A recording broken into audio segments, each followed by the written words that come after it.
I'm Esther Dillard on the Black Information Network, chatting with writers and authors who offer an added perspective for our listeners. This is The Color Between the Lines.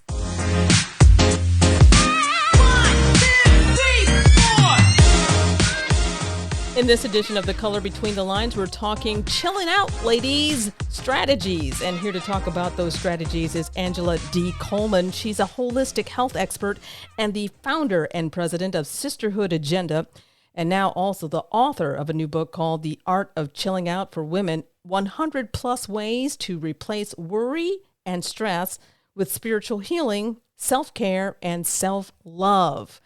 Thank you so much, Angela D. Coleman, for joining us on the BIN. Thank you so much for having me. I really welcome the opportunity to speak with you all. It's fun. We all need tips about chilling out because we all have major issues when it comes to work-life balance. I'm wondering, did your own struggle with work-life balance serve as inspiration for this? Oh, absolutely. Yes, sure. I think that we all had that struggle, and especially the pandemic. If we didn't have it before, that really amplified things and created some change and adaptation requirements that maybe we didn't have before. But also working with women and girls for almost 30 years now with my nonprofit organization, Sisterhood Agenda, I'm very familiar with issues that our constituents and women are facing, and this is definitely one of them. We've been facing this for a long time. That Superwoman complex is real, and it has lasting impacts, especially for our health. I totally agree. You wrote in the introduction of your book that this is a non-medical prescription of sorts for women who may be challenged by chilling out. I'm wondering, what do you think Black women are challenged, or why do you think Black women are challenged a lot by this? Well, I think that we have a history of being strong. We do it all. Women, we're holding up the world. We're holding up everything. Our families, our workplaces, our government systems. Can you imagine if we just stopped doing what we do and stopped doing any kind of work, quote unquote, what would happen with the world? It would collapse. The marketplaces would collapse. Our homes, our systems, our communities would be endangered. And so recognizing, I think most of us do have a recognition of the important role that we play, the legacies that we have, and also our history. We want to make our ancestors proud. And at the same time, we know that they've suffered so that we could have the opportunities that we have today. And I think that we struggle with the idea of taking time for ourselves, the idea of chilling out as if we're unproductive or lazy or hurting someone or doing something bad. And that's unfortunate because chilling out is the natural rhythm of life. Having fun gives you balance. We can't all be serious. A light bulb can't be on 100%, 24 hours a day, 7 days a week, and burn for decades and decades and expect to be at full capacity and expect to be okay. At some point, it will burn out. And that's where the phrase comes from. That's why a lot of us are having difficulties maintaining.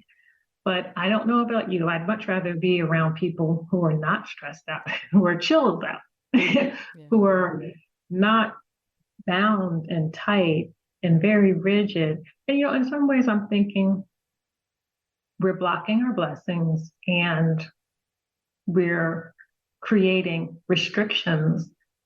And the process of chilling out is the opposite. It opens everything up. It's expansive. It's about growth. It's about opportunity. It's about getting those blessings. And there are multi-generational lessons to learn from this. Each generation has their gifts. Each generation also has their unique challenges, and we can really learn from each. Yeah, but one thing that stays consistent, our younger generations are like, yeah, no, I'm not about that life. Which is funny because it's interesting. It teaches us. And it is related to our sense of self-worth. It is related to being able to prioritize and say, yeah, I deserve to be in this space. I don't have to feel guilty about not meeting your very unreasonable expectations. I think you answered part of one of my other questions was about unique challenges for Black women, and you hit upon all those points in terms of some of the things that we have this thing in our mind that if we do take a time for ourselves, that we're actually being lazy about things. And I think you really hit upon something that a lot of Black women probably do struggle with. I like that you broke this book up into sections that can be kind of used on an ad needed basis. It's each chapter doesn't have to be read in order. You kind of have it, you can pick and choose, and it's kind of has step-by-step instruction on how to move forward with starting with a call to action. Can you explain more about how you kind of structured this? Sure, absolutely. And in this particular book, I felt like an introduction with how to use this book section was valuable, because it is broken down into mind, body, spirit. But even when you read the different, body, mind, and spirit sections, you'll see that they're still integrated, because I mentioned, mind in the spirit section, or body in the mind section, et cetera. I wanted the reader to be able to use it as a tool, to really concretely be able to integrate some of these practices into their everyday lives easily, without having to go and get something, without saying, well, how am I going to make time for that? To be able to use what's accessible, low cost or no cost, and also something that I think is just makes sense. So each section, and I offer over 101 different sections on mind, body, spirit, holistic health, healing. Each section is divided into what I call a holistic prescription, and also includes an affirmation. So you have over 100 affirmations, you have over 100 holistic prescriptions, and each holistic prescription includes call to action, Mother Nature use of herbs and natural remedies, and a section on gemstones and feng shui. Mm.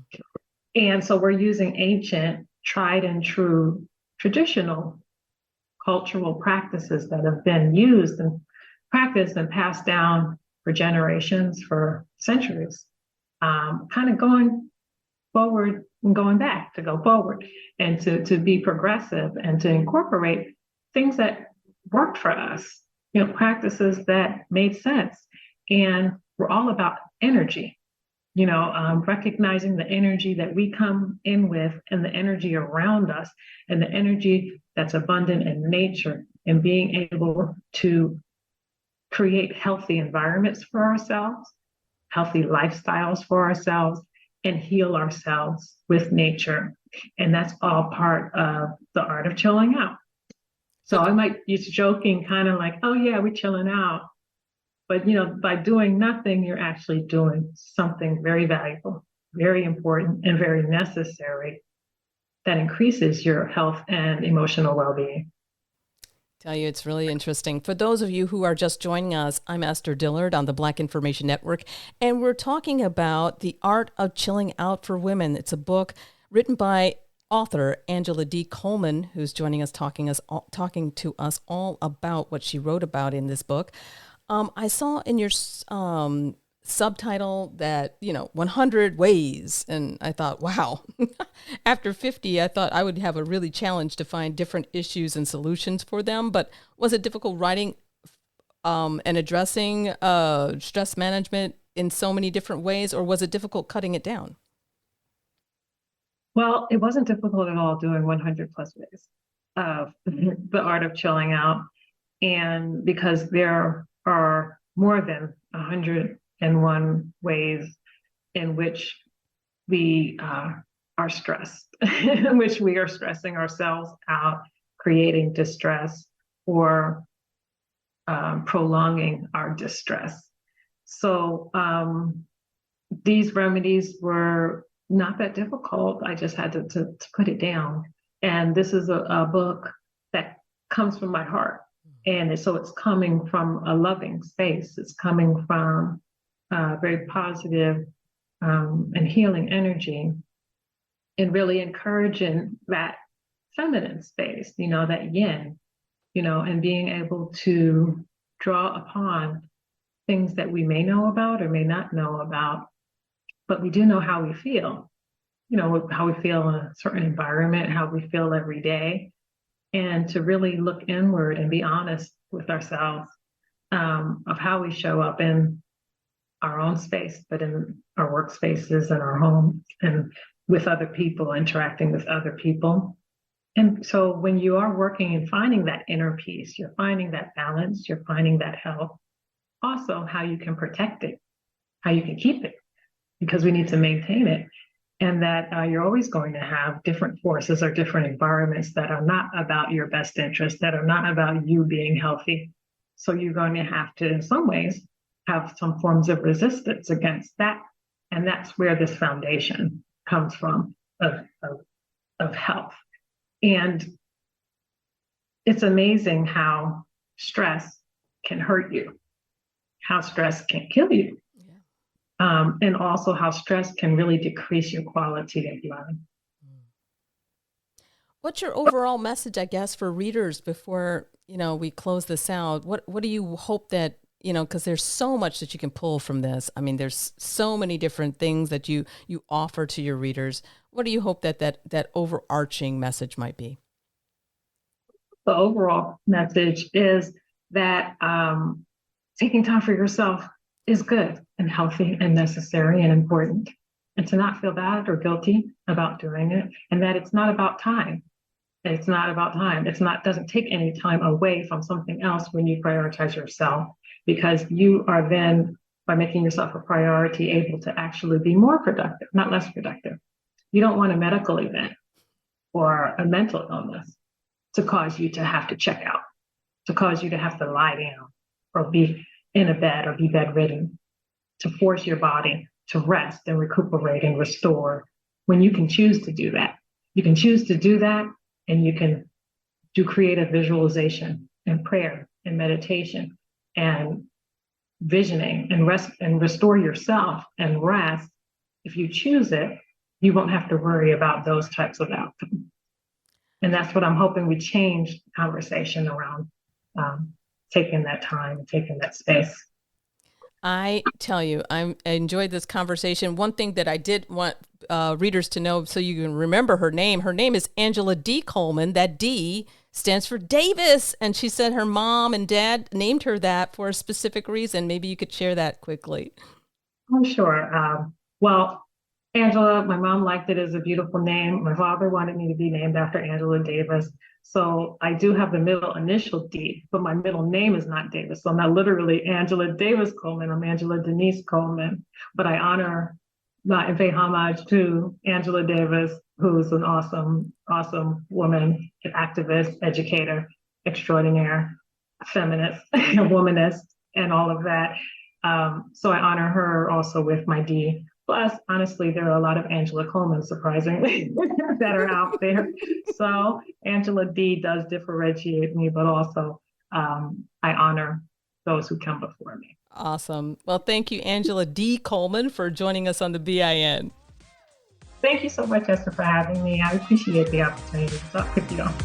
That's it for this edition of The Color Between the Lines. The book is The Art of Chilling Out for Women, 100 plus ways to replace worry and stress with spiritual healing, self-care, and self-love.